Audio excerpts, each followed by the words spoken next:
মুসলিম বিশ্ব বলেন সারা পৃথিবীর অশান্তির মূল কারণ খুনি ট্রাম্প এবং নেতানিয়াহু।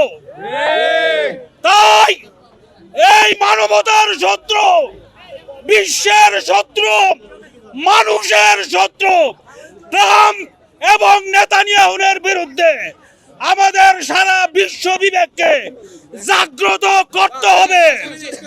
আমেরিকান পণ্য, ইসরায়েলি পণ্য বর্জন করতে হবে, ইহুদি পণ্য এবং আমেরিকার পণ্য বর্জন করতে হবে। সেই সাথে বাংলাদেশে গাপটি বেড়ে থাকা ইসরায়েল এবং আমেরিকার দালালদেরকেও বয়কট করতে হবে। বাংলাদেশ এবং বাংলাদেশের জনগণের পক্ষে এই সরকার সঠিক অবস্থান নিবে। বন্ধুগণ, আপনারা জানেন সারা বিশ্বে বর্তমানে তিনটা প্রধান অপশক্তি আছে। সেই তিনটা অপশক্তি ভারত, ইসরায়েল এবং আমেরিকা, এবং এদের সহযোগী আরেকটা শক্তি হলো জাতিসংঘ। এরা বিশ্বব্যাপী এখন জঙ্গলের আইন কায়েম করতে চায়। আমরা এই জঙ্গলের আইন কায়েম হতে দিতে পারি না। আমরা অবিলম্বে এই যুদ্ধ বন্ধ চাই।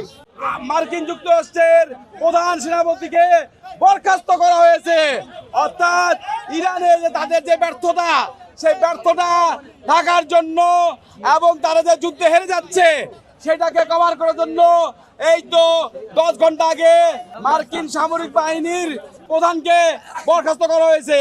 আর দ্বিতীয় কথা বলবো, আপনারা যে পারমিশন নিয়ে এলএনজি আনতে গেলেন সেখানে আমাদের 5টাই নাকি খালি ফেরত আসছে। আপনারা বললেন কাতার নাকি এটার উপরে সাময়িক নিষেধাজ্ঞা দিয়ে রাখছে। কথাটা সম্পূর্ণ মিথ্যা। কাতার কন্টিনিউ সে এলএনজি বিক্রি করে যাচ্ছে। আমরা পাই নাই।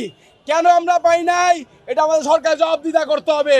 আমরা যদি আমেরিকার সিদ্ধান্ত নিয়ে তেল আনতে ইরানের মধ্যে যাই, ইরান আমাদেরকে দিবে না।